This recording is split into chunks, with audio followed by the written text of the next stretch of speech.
Ассаламу алейкум, кыздар, кандайсыздар? Кутмандуу таң бардыгыңыздарга. Мына өзүңүздөр көрүп тургандай эле биздин жүрөктүн тынчтыгы курсубуз старт алды. Бүгүн биринчи күн кимде кандай ощущение болуп жатат жана ким кайсыл жактан көрүп жатат. Биздин группада Германиядан, Казакстандан жана өтө көп эчелер Россиядан, Бишкектен, Оштон, Жалал Абадтан, Кыргызстандын 7 областынан кошулушту. Эми бардыгыңыздар ушул жакка келип жаткандыктан, эми ушул жактан пайда алалы, илим алалы, билим алалы деп келип аткандыктан жакшы ниет менен баштаңыздар. Ушул жактан алган илим билимдерим мага жогумдуу болсун, мага пайдалуу келсин. Анан мага деген баягы кээ бирлер болот да, сынап келишет. Бул кандай өтөт болду экен, эмне болду экен деп сынап келгендиктен дагы ошо сынап гана кете беришет. Эч кандай результатын көрбөйт. Ал эми кимдир бирөө келет дагы, бул жакта результат алайын, кой пайда алып кетейин деп ким эмне каалаган болсо, ошо каалаган нерсесин алып кете берет да. Ошондуктан бул жерде ким эң башкысы ошо сиздердин ниетиңиздерден болуп жатат. Ниетиңиздер түз болсун. Сөзсүз түрдө 1 ай бою ушул жактан алган билимдериңиздин негизинде совсем башкача адам болуп каласыздар. Көпчүлүгүңүздөрдүн жумушуңуздар жүрүшүп, ким кыйналган болсо, ошо кыжалат болгон болсо, жан дүйнөңүздөрдө кыжалатчылыктан арылып, кадимкидей спокойный болуп каласыздар. Анткени бул нерсенин бардыгы мен өзүмдүн башыман өткөн жана ошол башыман өткөн нерселерден улам мен ушул нерселерди сизге айтып бере турган нерселерди, сиздер менен бөлүшө турган нерселерди колдоно туруп, мен ошол нерселерден чыга алдым. Ошондуктан дагы сиздер менен бөлүшүүгө акым бар. Эми эң негизгиси бул жерде бүгүнкү тема мындай кыялдар, максаттар боюнча болмокчу. Көпчүлүк эле бул жакта кантип максаттарымды орундатам, аябай аракет кылам, бирок эч кандай аракеттин жыйынтыгы жок. Бирдикени башын баштайм, аягын таштап коем, эч качан аягына чыгарбаймын дегендер өтө көп да. Мен негизи эле бул сабактардын бардыгын випке өтөт болчумун. Азыр эми бул жака эң эле биринчи сабакта дал ушул кыялдар жана максаттар боюнча сөз кылмакчымын. Эми караңыздар, бул жакта ручка бар алыңыздар. Мындан кийин дагы мен тапшырмаларды берем. Бүгүндөн баштап только группаларга тапшырмалар берилет. Бул сабак сакталат. Ар бириңиздер баягы көп сүйлөбөйүн деп жатпайм, анткени сакталган сабакты дагы кийинки көргөн адамга да приятный болсун. Анан күтө турбаймын, плюс баскыла минткиле, тигинткиле деп көп лишний сөздөрдү сүйлөбөймүн. Токко дережелерин гана, темаларды гана сүйлөймүн. Анткени айтып жатпаймынбы, жана кийинки көргөн адамга дагы ошончо алардын да убактысынын акысына кире албай кийинки көргөн адамга приятный болсун. Жана жөн эле убактысын текке кетирбестен токко тер жерлерин гана угуп, өзүнө пайда алсын. Эми кеттик кыздар. Бул жерде мына караңыздар. Биз максаттар жазып жатканда эмнеге орундалбайт? Анан эмне үчүн биз максат жазышыбыз керек? Азыр көпчүлүгү ушунчалык жалкоолонуп жатам, депрессия болуп атам, эчтеке кылгым келбейт, даже эртең менен тургум келбейт дегендер барбы? Мага ушуну жазышат көпчүлүгү. Эртең менен тургуңуздун келбегени себеби, сиздин жалкоолонуп жатканыңыздын себеби бул сиздин максатыңыздын жоктугунда. Мына караңыздар, сиздин максатыңыз жок болгон үчүн да сиз эртең менен турбайсыз. Сиздин максатыңыз жок болгон үчүн дагы сиз кыймылдабайсыз. Эгерде максатыңыз болгондо, сиз эртең менен эрте туруп ошол максатыңызды орундатууга аракет кылып баштамаксыз. Ким аракет кылса, Аллах Тааланын берекеси бере берет. Эми бүгүн эмне үчүн максаттарыңыздар орундалбай калат? Сиз эгер былтыр 1 жыл мурун максат жаздыңыз деп коеюн. Бул жака 100 максат, 200 максат ишилсе, толтура коучтарга, толтура курстарга катыштыңыз. Ар бир курста сизге максат жазууну үйрөтөт. Ошол максаттарыңызды жаздыңыз, буяка 100, 200 толтура алып жазып койдуңуз. Ошол максаттарыңыз бири да орундалган жок. Орундалбаганын себебинен сиз уже выгорание болуп баштадыңыз. Неге орундалган жок? Анткени бул нерсени жазып койдуңуз, сиз орундалбагандыктан сиз уже самооценкаңыз түшүп баштайт. Меники орундалбай калды да, мен значит алсызмын да, мен ушинтип даже ушуну да кыла албай койдум да деп баягы өзүңүздү обесценивать этип баштайсыз да. Өзүңүздү балабай баштайсыз, өзүңүзгө ишенбей баштайсыз. Анткени биз сөз берген нерсенин бардыгын аткарышыбыз керек болду. Аткарбадыкпы, болду, өзүбүзгө ишеним дагы да төмөндөп кете берет. Самооценка боюнча дагы кантип самооценканы көтөрүү боюнча только техникаларды берем. Будан кийинки сабактарда буюрса. Караңыздар, биз өзүбүзгө ишенбей, ушул нерсенин бардыгын жазып алып, аткарылбагандыктан дагы бизге выгорание болуп кетебиз, кадимкидей депрессияга түшүп кетебиз. Неге менде болгон жок? Мен аябай аракет кылдым, вроде аябай деле тытынып атам, бирок ушул нерсенин бардыгы меники аткарылган жокпу деп эле биз өзүбүздү жеп коебуз. Эми ушул нерселер бизде эмне үчүн аткарылбай калат? Эми караңыздар, могул жакта сиз бул былтыркы сизсиз, бул быйылкы сизсиз. Быйылкы жаңы максаттарыңызды жазып атасыз, жаңы жашоого кадамдарды таштадыңыздар. Бүгүндөн баштап жаңы сабактарды алып баштадыңыздар. Илим билим алып баштадыңыздар. Эртең менен эрте турганыңыздар эле бул уже эле сиздердин биринчи кадамыңыздар. Жаңы жашоого, жаңы бир нерселерди баштоого жана жаңы адаттарды адатка айлантууга. Эми эмне үчүн могулар орундалбай калды? Анткени бул максаттарыңыз, сиздин жазган максаттарыңыз, сиздин каалоолоруңуздун бардыгы сиздики эмес болчу. Ошо сиздики эмес болгон үчүн дагы сиздин максаттарыңыз орундалбай калды. Сиз бирөөдөн алып эле уурдап алган максаттарыңыздар, бирөөнүн акысына кирип кеткен максаттарыңыз. Кантип деп азыр таң калышыңыздар мүмкүн. Буну сиз чын жүрөгүңүздөн каалаган эмессиз, бирөөдөн көрүп калгансыз. Жакындарыңыздардан, блогерлерден, тааныштарыңыздардан, же болбосо туугандарыңыздардан, же устазаларыңыздардан, же наставниктериңиздерден көрүп калган максаттар болушу мүмкүн. Ошол учурда бирөө машина алды, мен да ошондой машина алам, точно ошондой машина алам да деп жазып коюшуңуз мүмкүн. Бирөө мисалы үчүн миллион подписчик жыйналды, мен да миллион подписчик жыйнайм деп ошону көрүп эле кылып коюшуңуз мүмкүн. Тиги мисалы үчүн алтын цепочка алды деп коелу, дал ошол цепочканы алган учурда дагы мен да ошондой цепочка алам деп эле коюп коюшуңуз мүмкүн. Бирөөнүн максатын эле сиз уурдап алып өзүңүздүкү кылып жазып алышыңыз мүмкүн. Же болбосо подружкаңыз менен сүйлөшүп жатканда подружкаңыз сизге эме деп койду да, мен мону аябай алгым келип атат, iPhone 14 Pro Max деп. Сиз iPhone 14 Pro Max'ты каалаган жоксуз, бирок тиги подружкаңыз айтып койгон үчүн эле жазып койсоңуз болду, ал максат сиздики эмес, уже подружкаңыздыкы. Башка бирөөлөрдүн максаттарын уурдап алып жазып койгон учурда дагы бул максаттар орундалбайт, анткени сиз буну чындап чын жүрөгүңүз менен каалаган эмессиз. Көрдүңүздөрбү? Ошондуктан дагы башка бирөөнүн максаттарын орундап алган учурда дагы, башка бирөөнүн максаттарын жазып алган үчүн дагы сиздерде орундалбай калат. Эми биз кантип өзүбүздүн чыныгы могул жактагы жүрөгүбүз менен каалаган максаттарыбызды чыгарабыз? Кантип биз чындап өзүбүздүн каалоолорубузду, өзүбүздүн максаттарыбызды жазышыбыз керек? Кандай учурда бизде ушул максаттар чыгат? Чыныгы өзүбүздүн максатыбыз кандай учурда чыгат дей турган болсоңуздар, биринчи эле жазып алыңыздар бул жерде. Бизде максаттар пайда болуп баштайт, биз аракет кылып баштаганда. Бирок биздин могу мээге максаттарды, каалоолорду ким ойготот жана ким салат могу мээге ошол ойлордун бардыгы. Истинный биздин каалоолорубузду, желанияларыбызды деп койсок болот, Саат канча болуп калды? Истинный желанияларыбызды азыр канткенде чыгат. Биз эң биринчи очеред биз бирөөнүкүн уурдабаганда, бирөөнүн акысына кирбегенде. Акысына кантип кирип кетишибиз мүмкүн, биз жөн эле бирөөнүкүн көрүп койдук, ошол нерсени каалап эле жазып койдук да, биз ага акысына кирген жокпуз деп ойлоп калышыңыз мүмкүн. Бирок сиз ошо бирөөнүкүн уурдап алып акысына кирдиңиз. Кантип кирдиңиз, азыр ушул жерден түшүндүрүп берейин. Бирөө машина алды, сиз анын машинасын көрдүңүз дагы, сиз уже претензия коюп баштадыңыз Аллах таалама. Аллахым, эмнеге ага машина берип койдуң, мага берген жоксуң? Мен деле сенин кулуңмун го, ал деле сенин кулуң. Аны деле сен жараткансың, мени деле сен жараткансың. Бирок ага бердиң, мага берген жоксуң. Ага сонун жашоону берип койдуң, бирок мага берген жоксуң. Ага сонун үйлөрдү берип койдуң, мага берген жоксуң. Ага сулуулукту берип койдуң, мага берген жоксуң. Ошол сыяктуу ага акча бердиң, байлык бердиң, бизнес бердиң, бирок мага берген жоксуң. Ага берекесин дагы арттырып койдуң, рызкысын ушунчалык көп кылып берип койдуң, бирок мага берген жоксуң го деп жатып, ошонун акысына кирип атасыз. Плюс Аллах таалама претензия коюп жатасыздар. Ошол учурда сизде эч качан өзүңүздүн максаттарыңыз чыкпайт, чыныгы желанияларыңыз эч качан чыкпайт. Биз эң биринчи очеред ушул уурдабашыбыз керек, жана башкалардын акысына кирбешибиз керек, ниетибиз түз болуш керек. Ниетибиз түз болуш керек, уурдабашыбыз керек, акысына кирбешибиз керек. Ниетибиз түз кандай?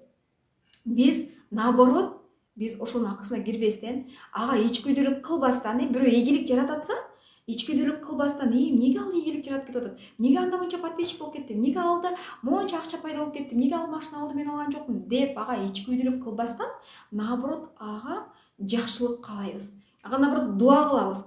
Аллахым, ушунчалык берешен ырайымдуу затсың сен. Карачы, тиге ушунчалык бердиң, эми ошол адамга наоборот дуа кылып коебуз. Ошол адам эми Аллах таалам берген неаматты эми ушунчалык мындай чын жүрөгү менен кабыл алсын, Аллах таалам берген неаматты түшүнсүн, ошо Аллахтан экенин, жана ошол нерсе берекенин бардыгы Аллахтан болуп жатканын, ошол берекенин пайдасын көрсүн деп, наоборот ал адамга дуа кылабыз. Сиздин конкурентиңиз болобу, душманыңыз болобу, неважно, айырмасы жок, Душман, Аллах таалам айтат, кимге жакшылык кыласаң, сага 10 эселеп кайра кайтарып берем деген. Бул печать базып, уже айтып койгон, бизге сөз берип койгон. Аллах таалам эмне сөз берген болсо, ошонун баардыгын кылат. Ошондуктан бул жерде эч кандай күмөнсүз сиз ошол нерсени кайталай бериңиз. Бизде качан ичкүйдүүлүк болот? Мен ичкүйдүүлүк болбойт деп ойлошуңуз мүмкүн, бирок байкап көрүңүз, өзүңүздү тесттен өткөрүп көрүңүз. Биз эң легкий эле тест айтайын. Бир жакыныңыз, подружкаңыз, досуңуз же соседиңиз же тууганыңыз бир машина алды же аябай сонун бир ийгилик жаратты. ошол учурда сизде кандай сезим болду могул жерден ким эле ичиңиз күйүп монтип кандайдыр бир ачышып кандайдыр бир мындай ичкүйдүүлүк сезими келген болсо сизде көрө албастык сезимдер келген болсо анда сизде ичкүйдүүлүк бар деген түшүндүрөт. Эгерде бирөө ошол жакындарыңыз же душмандарыңыз деп коеюн бир ийгилик жаратса, сиз ага наоборот кубануу менен ой молодец, ал өзү ушунчалык аракет кылган мээнеткеч адам болчу. Мээнетине жараша, аракетине жараша ошол ийгиликке жетип отурат. Молодец деп сүйүнө турган болсоңуз, белая зависть деп коет го. Сүйүнө турган болсоңуз, анда сизде ичкүйдүүлүк жок. Эми караңыздар, биринчиси эмне кылбашыбыз керек экен? Уурдабашыбыз керек, акысына кетпешибиз керек, ниетти түз коюшубуз керек жана ага дуа кылып коюшубуз керек. Жакшылык каалап коюшубуз керек, Анан дагы мына караңыздар.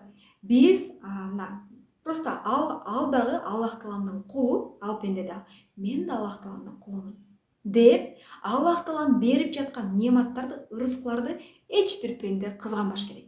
18.000 ааламды жаратты. Сиз калаган машиналар, сиз калаган үйлөр, сиз калаган жашоо Аллах Таалам үчүн бир тыйынчалык эле, кыпындай эле нерсе. Бол десе эле болуп кала турган нерселердин бири да. Эми караңыздар, 18.000 ааламды жараткан Аллах Таалам башкаларга бергени сизге бербей коймок беле. Биз ушунчалык прям азыр акча десең акча көп, байлык десең байлык көп, дүйнө десең дүйнө көп да, толтура. Мага жетпей калат. Көпчүлүк адамдар мындайбыз да, мага жетпейт калат, мен тиги алды, мен жетпей калдым деп шашкалактайбыз, шашкалактап монтип дүйнөнүн артынан чуркап алабыз го. Андай кылбашыбыз керек. Аллах Таалан берген, жараткан нерсени неге кызганышыбыз керек? Биз эч качан кызганбашыбыз керек. Анткени все равно сизге сиз каалаган нерсенин бардыгын берет.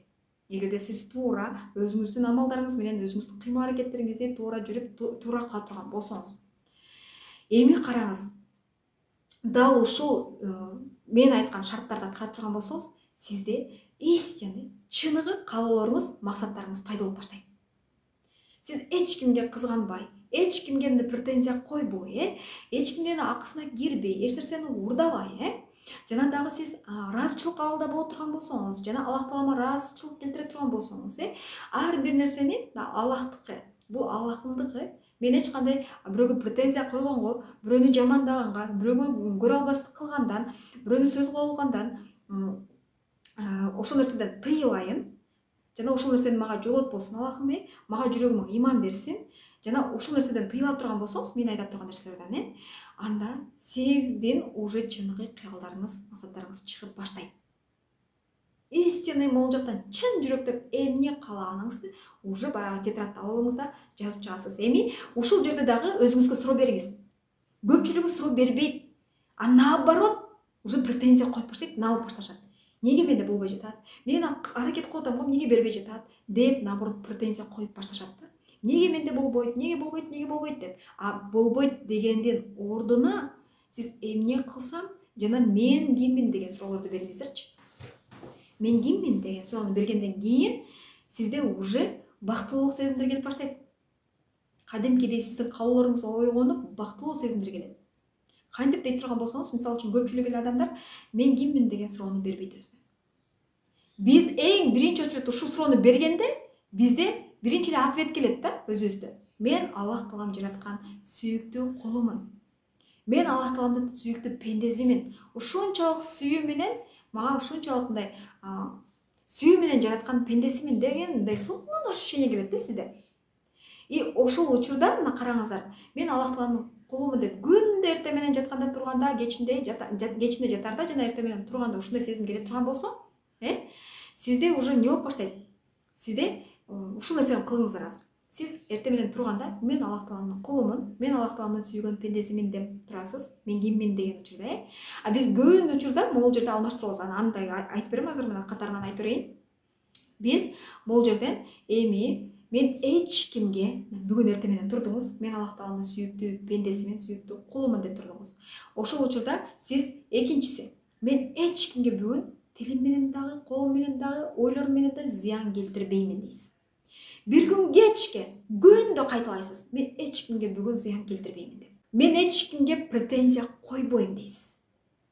И дальше мен өзүмө пайда алып келем дейсиз.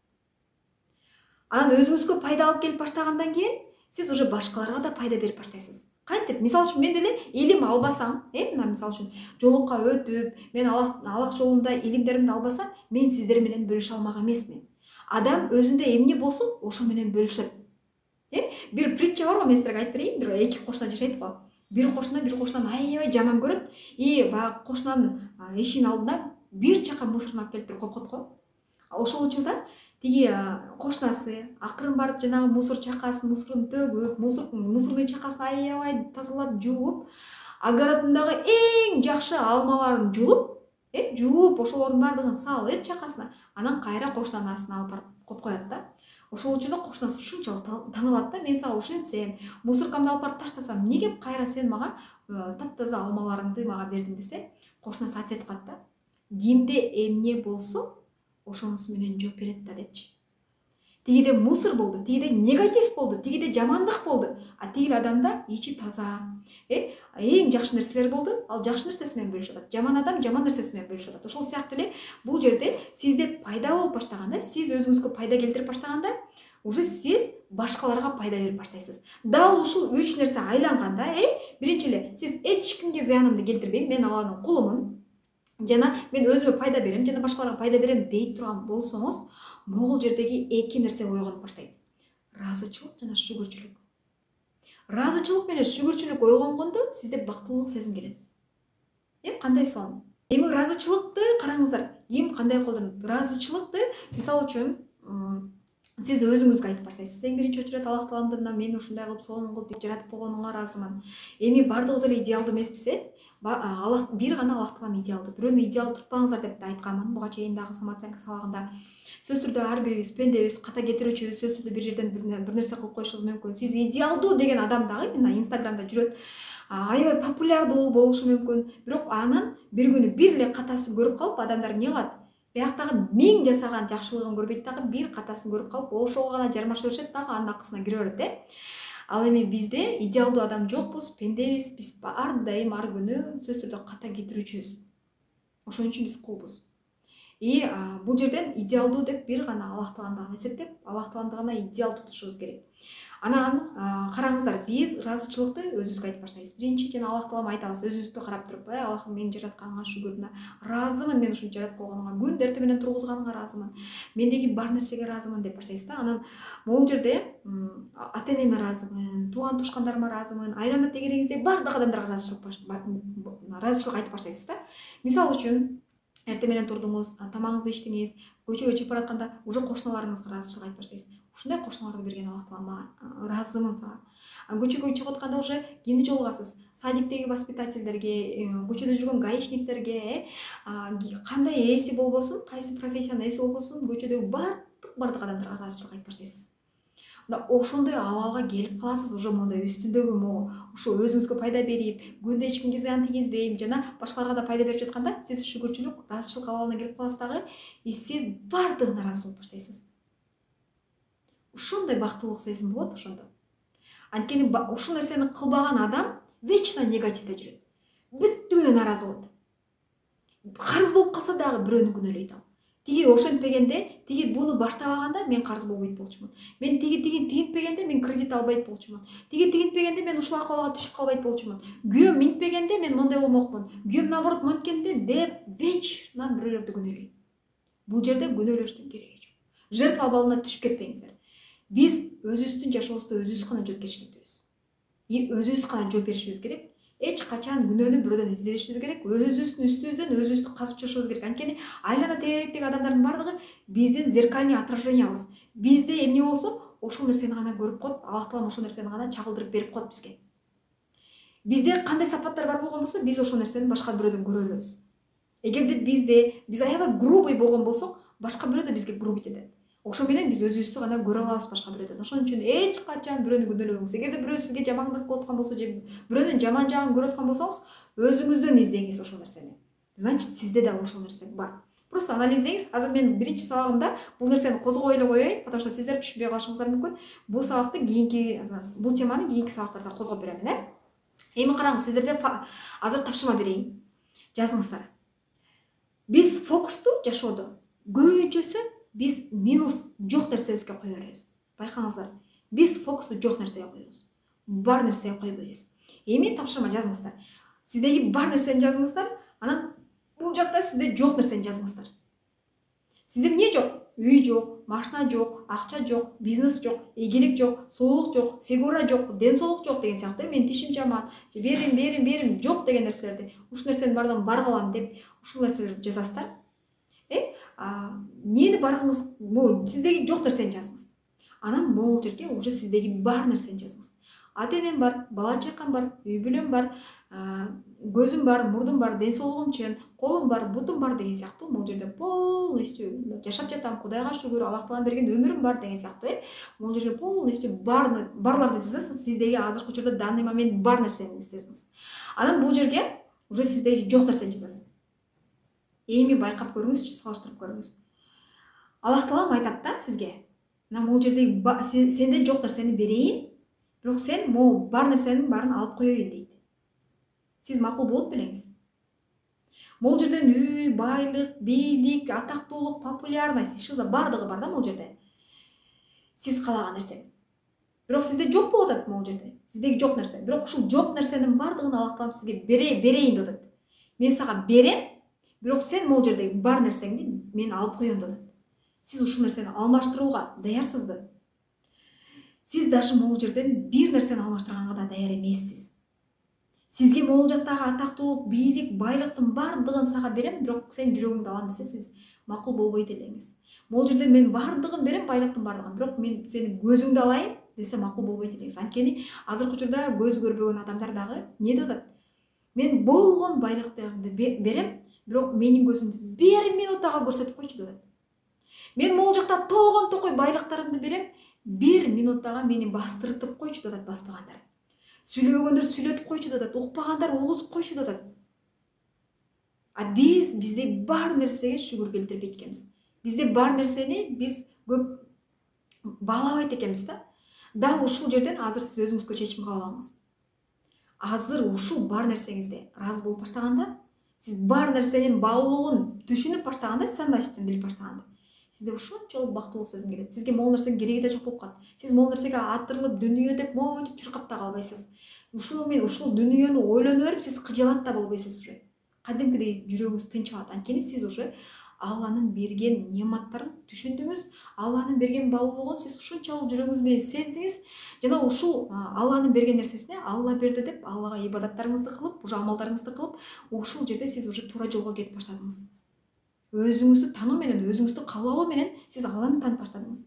Алланы тануу менен сиз уже могул жакта кыжалатчылык полностью кетти. Сиз могул чуркап аткан нерсенин баардыгы уже сиздин артыңыздан чуркап баштайт. Буну уже в конце кийинки сабактарда түшүндүрүп беремин, Эми караңыздар. Мисалы үчүн сизге Аллах Таалам айтып атат да, же бир СМС келди деп коеюн, же бир врачка кайрылдыңыз, ден соолугуңузду текшертейин деп, врач не деди, сиз күтүлбөгөн эле жерден врач эртең өлөсүң десе, эмне кылат элеңиз? Эртең өлөсүң же 2 күндөн кийин өлөсүң десе, сиз эмне кылат элеңиз? Аллах Таалам не сурайт элеңиз ошол учурда? Ошол учурда биз жан талашып ар бирибиз өмүр сурайт болчубуз. Дагы бир аз жашайынчы, дагы бир аз кылайынчы. Мен могул нерселерди кыла албай калдым, бул нерселерди кыла албай калдым деп, анан көпчүлүгү менде баягы жолукка өткөндө дагы көп негативдер келди. Неге жолуктан, жолук жарашпайт экен сага, жолук мындай экен, анан неге минттим, неге намаз окудуң, намаз окубай деле жүрөгүң таза болсо болот да деген айымдар өтө көп болду. Булар эми илимден баягы маалыматы жок адамдар деп ойлойм да. Илимде маалыматы жок болгондуктан дагы ушундай сөздөрдү айтышат. Ушундай сөздөрдү айтуу менен дагы адам акысына кирип жатканын дагы алар билбейт, түшүнбөйт. Бирок ошол адам акысына кирип дагы кийин ошол нерсеге, ошол адам акысына кирип алган боюнча дагы кийин суракка алынарын да билишпейт да. Эми караңыздар, биз баягы бул жакта башында ушул намаз окуп, ушул жолукка өтүп, ушинтип аткан учурда дагы биз менде кандай чувство келди? Ушунчалык мындай бактылуулук сезимдер келди да. Менде мурун ушунчалык кыжалат болуп эле, эмнеге тигини кыла албай атам, эмнеге буну кыла албай атам, хотя менде өзүңүздөр көргөндөй эле машина да алып бердим, машина да алдым, ата энемди да саякатка жөнөтүп алдым, командамды Дубайга жөнөттүм, эң жакшы нерселерди кылдым. Кудайга шүгүр, 1 жылдын ичинде кадимкидей достигатор болуп кеттим да. Прям ар бир максатымды койдум астыга, ошол максатымды орундап, моментально орундатып жаттым да. Ушунчалык достигатор болуп кеттим. Бирок в итоге мен могу дүйнөнүн артынан чуркадым. Бирок могу дүйнөнүн артынан жеткен жокмун. өзүмдүн могу жан дүйнөм суусап ушунчалык мындай алсырай берди да. Мен силерге мисал келтирип бир окуя айтпадым беле Инстаграм баракчамда. Азыр мен ошол нерсени кайра кайталай кетейин. Караңыздар, бул жерде ушул окуядан дагы билсеңиздер болот. Бир бай жөнөкөй мусулман болот. Ал эми бул жакта баягы бай дарыгер болот да, атактуу, ушунчалык даңктуу, баягы абройлуу дарыгер болот. Ушунчалык байлыгы көп жана жер жүзүн кыдырып, ушунчалык толтура жерлерди кыдырган. Бирок ошол баягы мусулман, бай жөнөкөй мусулман ооруп калып, ошол дарыгерге барганда, баягы дарыгер анын ушунчалык бай экенин көрүп, бирок дарыгер суроо да мусулманга. Ушунчалык сиз деле бай экенсиз. Менде ушундай бир суроом бар, берсем болобу экен да. Мен ушунчалык баймын дейт, атактуумун, абройлуумун. Мен көрбөгөн лаззаттар калган жок дейт. Мен көрбөгөн ушунчалык кооз жерлер калган жок дейт. Мен татыбаган мындай рахат, мен албаган рахаттар калган жок дейт да. Бирок дейт, ушунчалык жан дүйнөм кыйналып атат дейт. Ушунчалык мындай кыжаалат элеп атам, кээде өзүмдү өзүм өлтүргүм келет. Канчалаган психологторго бардым дейт, эч ким сизге жардам берген жок. Неге мындай болуп атат менде дейт да. Бирок менде ушул нерсенин баардыгы болуп турса дагы дейт менде, бирок бактылуу сезим болгон жок дейт менде. Менде бактылуулук жок деп атпайбы. Ошол учурда баягы мусулман суроо берет да бугачы. Сен көзүңдүн рахатын толтуруу үчүн сен эмне кыласың дегенде, кооз жерлерди көрөм, сулуу аялдарды көрөм дейт экен да. Кулагыңдын рахатын кандыруу үчүн эмне кыласың дегенде, мен музыка угам дейт экен. Мурдуңдун рахатын кандыруу үчүн эмне кыласың десе, мен жыпар жыттуу атырларды жыттаймын дейт экен. Могу ашказаныңдын лаззатын кандыруу үчүн эмне кыласың, рахатын кандыруу үчүн дегенде, мен ушунчалык таттуу, вкусный, даамдуу тамактарды жейм дейт экен. Ал эми сени кыйнап жаткан нерсе кайсыл жериңде дейт экен да? Баягы көдөнүмдө дейт экен, жүрөгүмдө дейт экен. Ал эми жүрөк эмне менен лаззат алат, эмненин рахатын алат дейт экен да, эмне менен? Дал ошол сыяктуу эле жүрөк бул бизде Аллах Таалам жаратты бизди. Жүрөк только Аллах Тааланды эстөө менен, Аллах Тааланды амалдарыбызды кылуу менен, зикир чалуу менен гана могу жүрөгүбүз кадимкидей өзүнүн рахатын алат да. Биз сырткы эле нерселерди оңдой беребиз. Сырткы окумуш болуп кийинебиз, боенобуз, жасанабыз, ач болуп калсак тамак беребиз, тамактандырабыз, ооруп калсак дарылар менен дарылап коебуз, бирок могул жерди биз эч качан толтурбайт экенбиз, тазалабайт да экенбиз, жана бул жерге биз заряд да бербейт экенбиз да. Бул жактын рахатын бербейт экенбиз. Байкап көрүңүздөрчү, ким акыркы жолу жүрөктүн рахатын берди, ким акыркы жолу жүрөгүн тойгузду. Байкуш жүрөк ачка калды. Эми караңыздар, бул жакта адам, бул сиз. Бул жерде сиз каалаган машина, сиз каалаган үй, сиз каалаган эме деп жазып койдуңуз, байлык, бийлик, популярность, бизнес, баардыгын койдуңуз, бала чака, ата-эне деп, баардыгын айлана тегерегиңизге кое алдыңыз, бул жерден баардыгын тегеректеп кое алдыңыз.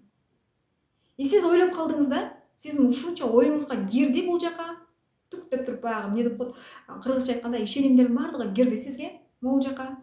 Менде машина болсо гана мен өзүмдү укмуш сезем. Мен ошондо гана баалуу сезем. Ошондо гана мен бактылуу сезем. Менде үй болсо гана мен бактылуу сезем. Менде акча болсо гана бактылуу сезем. Менде бизнес болсо гана бактылуу сезем. Мен балалуу болгондо гана бактылуу сезем. Менде ата-энем ушундай бай болгондо гана бактылуу сезем. Мен ата-энем акылдуу же популярдуу же атактуу болгондо гана мен бактылуу сезем. Менде ушул нерселер болгондо гана мен бактылуу сезем деп өзүңүздү обесценивать этип, баалабай, сиз могул жердеги өзүңүздү жокко чыгарып койдуңуз, маанисиз кылып койдуңуз да. Бирок сиз наоборот, могулар жок, могуларсыз эле сиз и так бактылуусуз. Сиз и так эле могул байлык, бийлик дүнүйөсүз эле, сиз и так маанилүүсүз. Ушул нерсени түшүнүп алыңыздар. Сиздерди Аллах Таалам сүйүү менен жаратты, махабат менен жаратты. Сиз и так бактылуусуз, сиздеги бар нерселер менен бактылуусуз. Бирок көпчүлүгүбүз бул нерсеге маани бербей атабыз, наоборот, жанагы айткандай эле фокусту жок нерсеге эле коюп алганбыз. Жок нерселерге эле маани берип алганбыз. Мен ушундай болсом, сулуу болсом, анан мен бактылуу болом. Менде ушул нерсе болсо, анан бактылуу болом. Менде бала болсо, анан бактылуу боломун деп алганбыз да. Жок, сиз уже бактылуусуз. Сизде уже сиз каалаган нерсе бар. Сиз ал жок нерсеге чуркабаңыз артынан. Конечно, аракет кылышыңыз керек. Бирок кандай учурда? Биз постоянно пенделер аракеттин артында жүрүшүбүз керек. Аракет кылмайын, сизге эч кандай береке келбейт, ошо берекетин бербейт, берекесин. Ошондуктан биз постоянно аракетте болушубуз керек. Аллах Таалам кимдерди жаман көрөт? Жалкоолорду, жөн эле жатып убактысын кетиргендерди. Эч кандай өздөрүнүн милдеттерин кылбагандарды, укуктарын билбегендерди жаман көрөт. Бизде билесиздер, Курандагы эң биринчи аят эмне болуп түшүрүлгөн? Эң биринчи аятта окуу деген. Билим ал, илим ал. Анткени илимсиздик бул эң жаман нерсе. Ижанадагы бул жакта эң жаман нерсеси бул текеберчилик. Текеберлик болбой эле. Мен синбейли, мен билем, мен кыйынмын, мен кылам, мен дейт турган болсок, Аллах Таалам бир күн келип туруп, сендеги бар нерсени полный алып коюшу мүмкүн. Анткени биз мен деген сайын бизде текеберлик өсүп кете берет, Анан меники дебешибиз керек. Биздеги нерсенин бардыгы, могу дүйнөдөгү нерсенин бардыгы биздики эмес. Бул Аллах Тааландык. Биз өлөбүз, кандай жалаңач келген болсок, жалаңач кетебиз. Эчтекеси жок кетебиз. Биз эч нерсебизди өзүбүз менен алып кетпейбиз. Ошондуктан текеберленбей, өзүбүздүн милдеттерибизди, өзүбүздүн укуктарыбызды аткарып, эми азыр отуруңуздар дагы 20 өзүңүздөрдүн 20 истинный каалоолоруңузду жазыңызды. Жазыңыздарчы. Истинный чындап өзүңүз каалаган каалоолоруңузду могул жактан. Нереальный каалоолоруңузду биринчи жазсаңыздар, бир 20дай. Ошол учурда сизде өзүңүздү чындап, анткени нереальный каалоолор эч кимде жок болот да. Ал эч кимдин идеясы жок болот. Эч кимде уже ал идеялар аткарылбаган болот да. Балким бул жерден мисалы үчүн кандай десем, учуучу машиналарды жаратам, учуп жүрө турган машина жаратам. Вертолет эмес, самолет эмес, именно машиналар кадимкидей монтип учуп жүрөт деген сыяктуу, учуп жүргөн автобустар жаратам деген сыяктуу. Булар нереальный максаттар да. Аткарылбай турган максаттар, бирок нереальный максат, бирок бул сиздин максатыңыз. Бизде максат пайда болгондо, бизге Аллах Таала мына бул жерде бизге идея берип баштайт, уже иштеп баштайт, бизге идея берет и плюс энергия берип баштайт. Бизде максаттар болгондо, могул жака идея келет, идея келгенде бизге энергия келет, энергия келгенде биз ошол максаттарыбызды аракет кылып баштайбыз. Идея келди, мен ушул нерсени кылышым керек, жазышым керек дейсиз дагы, болду, ошол нерсеге аракет кылып баштайсыз. Анткени менде деле ошондой болгон. Менде былтыр мына идея келди башыма, шук деди, мен сразу кредит алдым, финк алдым, карызга алып туруп мен курс окудум. Элестетиңиздер, 250 миңге үйдө 4 кызым менен отуруп, мага ким берет ошол акчаны? Мага идея келди, билим алуу. Мен бардым, кредит алдым, карызга акча сурадым. Мен ошол курсту сатып алдым, билимди. И отурдум дагы, мен болгону Аллага тапшырып койдум. Аллага тобокел кылып койдум. Бул тобокел кылып туруп эле алдым дагы, и алган билимдеримди максималдуу түрдө ошол идея берген идеяны, мага берген Аллах Таалам берген энергияны мен ошол нерсеге аракет кылып колдондум. И менде действительно мына 1 жылдын ичинде өтө толуктуу максаттарым орундалып кетти. Ошондуктан бул жерде сизде идея келет, максаттарыңыз пайда болот, анан идея келет, анан сизде уже энергия пайда болот, анан кыймыл аракет кылып баштайсыздар. Мен 20 эле, мен 100, 200 деп айтпайм. 20 эле жазыңыздар, болду. 1 минутта берем, жазыңыздар. 1 минутта. Жаза бериңиздер.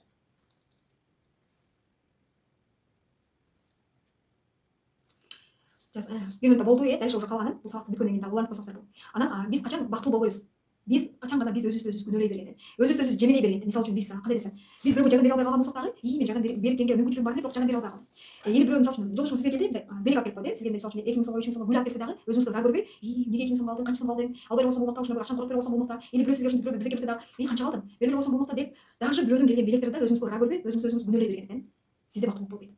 Особенно бул жактан Айсап жергесинде жүргөн эжелер, особенно кыздарыңыздарды, балдарыңыздарды Кыргызстанга, ата-энеңиздерге, жакындарыңыздарга таштап кетип атасыздар. Таштап кеткен учурда ошол жактан өзүңүздөрдү бир күндө 1000 эле жолу өзүңүздөрдү күнөөлөйсүздөр, өзүңүздөрдү урушасыздар кадимкидей. Эмнеге мен ушинтип койдум, эмнеге мен таштап койдум экен? Элге ошол нормально жашасам болмокта, ошол Кыргызстанда эле үйүмдө эле өз балдарымды тарбиялап баксам болмок эле деп 1000 жолу өзүңүздөрдү күнөөлөйсүздөр, Неге мен или бир нерсе кыласыздар, или бир курс сатып аласыздар деп коеюн, же бир бизнес баштайсыздар. Ошол жерде бир нерсе не болуп калса, не болуп баратса, уже күнөөлөп баштайсыздар. Неге мен баштадым болду экен, мен ушул нерсени кылбай болсом болмок экен. Карыз алып, уже карыз алганыңызга да өкүнүп кетесиздер. Күнөөлөп өзүңүздү эмнеге алдым, албай болсом болмок, мынтип болмок. Ар бир нерсени кылып жаткан нерсеңизге эч качан өзүңүздү күнөөлөп сезбеңиз. Өзүңүздү күнөөлөбөңүз. Уже болду. Ал нерсе бүттү. Кылып койдуңуз. Кылып койгондон кийин уже күнөөлөп өкүнүштүн кереги жок. Наоборот, ошол нерсени эми кантип чечем? Мен кантип ошол нерсени оңой чечсем болот? Аллахым, ошол нерсени оңой чечкенге жардам берчи деп, наоборот, ошол оңой чечүү жолдорун издейли. Оңой табуу жолдорун издейли. Жөн эле бирөөнү күнөөлөп отурбайлы. Анан бул жерде карасаңыздар, күнөөлүү сезим бизде мисалы күнөөлүү сезим келатканда ойлонуңузчу. Мисалы үчүн балдарымды таштап койдум, балдарым тиге карап койдум, мен садикке берип койдум, садикке берип өзүм баксам болмокта деген сезим келип жаткан болсо, сизде мен наоборот тиги кылсам болмок, муну кылсам болмок жок. Обычно жөн эле утурсак эле, биз мисалы үчүн 1 саат 2 саат уктап койсок эле өзүбүздү күнөөлөйбүз. Эмнеге мен уктадым, мен анда уктаган тиги кылсам болмок, муну кылсам болмок деп даже эс алганыбыз үчүн дагы биз өзүбүздү күнөөлөй беребиз да. Бирок сиз азыр отуруңуз дагы ойлонуңуз. Сиз убайындап, монтип, кыжаалат болуп, кыйналып, ойлонуп, өзүңүздү күнөөлүү сезип, өзүңүздү жемелеп ичиңизден жеп жатасыз, бирок ошол нерселер сиз бүгүн бас эртең жүрсүз, 1 секундтан эмне болуп кетерин билбейсиз. Сиз кыйналып атасыз, кыжаалап атасыз, ушул нерселер үчүн, балдарыңыз үчүн, тиги үчүн, бул үчүн, бизнесиңиз үчүн, ошол нерселерди коюп көрүңүз дагы, сиз бир күнү менен эртеси күнү жок болуп кеттиңиз. Бул эмне кылат? Аллах Таалам ар бирин өзүнүн рызкысын жаратты да. Булар сиз жок деле өсөрөт. Сиз жок деле булардын күнү өтө берет. Зачем сиз кыжаалат чыгып каласыз? Наоборот, ошолардын жеңилдетейин, ошоларга кандай бир пайда берейин деп жана айтып өттүмбү? Мен өзүмө пайда берейин, анан башкаларга пайда берейин деген шарттарды полностью ушул нерселерди өзүңүзгө прям жазууңуз дагы постоянно аткарыңыз ушул нерселерди. ошондо мына караңыздар, сиз аларга уже баягы кыжаат болбой каласыз. Аллага карап Аллах тапшырдым. Аллахтын өзүңө тапшырдым дешиңиз керек. Биз постоянно бирөөгө гана кыжаат болобуз. Тиги тууганымдын жашоосун үтүп кетти да, деп эле. Анын проблемасын чечпегибиз келип кетет. Мен энем ушинтип карыз албай кетти эле, кредити бар. Мен сен неметип кетти эле, анан тиги сени мураттыр, бул сени мураттыр. Биз өзүбүздү тим эле укмуш идеалдуу бир кудай сезип алабыз да. Тиги дагы кыжаат болуп, тигинин да проблемасын ойлоп, bunun da проблемасын ойлоп, баардыгыбызга апа, баардыгыбызга кудай болуп алабыз. Бирок сиз кыжаатчылык менен, сиз аларды ойлоо менен, алардын проблемасын ойлоо менен сиз алардын проблемасын чечип бере албайсыз. Ошол нерселердин, ошол проблемалардын баардыгын чечүүчү бир Аллах таала. Болгону сиз отуруп эмне кыласыз? Болгону сиз дуа кыласыз. Намаз окуйсуз, намаздан кийин дуа кыласыз. Аллахым, бир тууганым ушинтип энемдин ушул карызынан кутулууга жардам бергөйчү Аллахым. Тигинин ана проблемасын болуп чечип бергөйчү Аллахым деп бир гана Аллах Тааландан сурай аласыз. Болду, сиздин башка эч нерсе кыла албайсыз. Сиздин колуңуздан келбейт ал нерсе. Ошондуктан аларга уайымдап, кыжаат болуп, проблемасын чечип берүүгө тиги болуп кудай боло албайбыз. Биз өзүбүздүн ордубузду билели. Биз кулбуз, биз пендебиз, биз өзүбүздүн ордубузду биле турган болсок, Аллах Таалам ар бир нерсенин проблеманы, ар бир берилген сыноонун жеңилдигин берип коет. Ар бир берген оорунун шыпасын берип коет. Ар бир сиз карыз алдыңызбы, кредит алдыңызбы? Ошол карыз алган, кредит алган нерсеңизди да жеңил жол менен, оңой жол менен кутулууга да жардам берип коет. Бул нерсенин баардыгын кылып берүүчү жана колунан келүүчү бир Аллах. Ошондуктан баардыгыбыз Аллах Таалага тапшырып үйрөнөлү, Аллах Тааланын суранууну үйрөнөлү. Аны кантип сураш керек, эмне кылыш керек, кийинки сабактарда кантип дуа кылыш керек, ошолду көрсөтүп айтып берем. Анан эртең колесо балансаны чийебиз. Колесо балансаны ошол ислам негизинде баардыгын тууралайбыз. Биз өзүбүздүн колесо балансыбызды чийип туруп, анан бүгүндөн баштап мына кечээ толтураңыздар, тасбих алды деп турганда ушунчалык сүйүнүп калдым. Баарыңыздар азаматсыздар. Ушунчалык мындай улам бичкаларга жазып чыкканда бүгүн азыр мен сабак сактап коем да, сакталган сабакты. Көрүп аласыздар, кийин тууралбай калган болсо көпчүлүгү Россиядан качышпады, ошондуктан да россиялыктар бир аз кечирээк туруп көрүшү мүмкүн. Казакстандагылар, Германиядагылар бул жакта мен тапшырма бердим силерге. Ушул тапшырманы бүгүндөн баштап аткарыңыздар. Эртең уже мен дараттын суу жана суунун позитивдери боюнча сабак берем. Анткени сууну түшүнүп отурган болсоңуздар, бул күндү дараттын суун ичип каласыздар. Ал суунун баягы бизге Аллах Таала берген, бизге берип аткан рызкы, пайданы дагы да нерселер ишке ашат. Сиздердин аракеттериңиздер, бул кылып жаткан ар бир аракетиңиздин прям берекеси бар болот да. Азыр кылып жатсаңыздар берекеси жок деп ойлойсуздар деп атпайбы? Сиз канча аракет кылсаңыз деле көрүнбөгөндөй эле, көзгө көрүнбөгөндөй эле бир нерсе болуп сезилип атат, бирок дал ошол эртеңки сабактан келерки сабактарда сиздер ошо түшүнүп каласыздар жана ар бир нерсенин пайдасын көрүп баштайсыздар. Эми мына сиздер алган тасбихти биз эмне колдонобуз? Мен группага сөздөрдү жазып жөнөтүп коём эле. Күнүгө биз зикирлерди айтабыз. Субханаллах, субханаллах деп, альхамдулилlah, альхамдулилlah, Аллаху акбар, Аллаху акбар, Аллаху акбар. Анан сөздөрдү ла илаха илlalloh, Мухаммад расулуллах деп дагы аны айтып кетесиз. Сүрөмелерди дагы, зикирлерди кантип айтыш керек, аны дагы полностью жазууларды туура айтуу, произношенияларын дагы мен группага жөнөтүп коем. Жана бүгүнкү сабактын дагы тапшырмасын мен текстовый форматта дагы группага салып коем. Сөз түрдө күнүгө аткарам деп өзүңүзгө сөз бериңиз. Мына бүгүн ушул жүрөктүн тынчтыгы курсуна катышамын деп өзүңүзгө сөз бердиңизби? Ниет кылдыңызбы? Эми сөзүңүзгө туруңуз. Эгер сөзүңүзгө турбай турган болсоңуз, сиздин самооценкаңыз, өзүңүзгө болгон ишеним, өзүңүзгө болгон сүйүү күндөн күнгө төмөндөйбүр. Эртең турам дедиңизби? Сразу туруңуз, сөзүңүзгө туруңуз. Уже өзүңүзгө самооценка пайда болгондо, өзүңүзгө болгон сүйүү, өзүңүзгө болгондой туруктуулук пайда болгондо, сиз Аллах Тааланы дагы сүйгүчү баштайт. Сиз уже Аллах Тааланын айткан укуктарын дагы, сиз милдеттерин дагы айткан, сиздерге мойнуңузга милдеттендирген нерсени дагы сиз күнүгө ошол моментте, ошол убакытта аткарып баштайсыздар. Баарыңыздарды жакшы көрөмүн. Эртеңки сабакта сөз түрдө көрүшкөнчө, баарыңыздар эртеңки сабакта катышыңыздар. Бул сабактар сиздерге пайдалуу келет, өзүңүздөр билет. Баарыңыздар жакшы көрөм. Анан группага жазып жөнөтүп коебуз. Азыр мен сразу группаны чатты ачамын. Чатты ачкандан кийин бир 1 саат ачабыз. 1 сааттын ичинде сиздер отзыв жазганын үлгүрөсүздөр. Кимде ким ушу чат жабылып калып, Казакстан, Россия айып, ким чат жабылып калган болсо, сиз отзыв жазганга чейин, анда бул видеонун астына эле комментарий жазып койсоңуздар болот. Комментарий жазып коюңуздар. Ар бир нерсени акысалуу деп мен атайын сиздерге убактымды бөлүп, ушул алган илимдер менен бөлүшүп жатам. Сиздерге болгону эмне кылыш керек, аткарыш керек. Жана сөз түрдө аткардым деп тапшырмаларды ачуутун жөнөтүшүңүз керек. Менин акыма келип алыш үчүн жөн эле ой эле жата бербес үчүн аткарып мен акыман кутулсаңыздар болот. Баарыңыздарды жакшы көрөм мен. Группаларда чаттарды жөнөтүшүңүздү куттайм.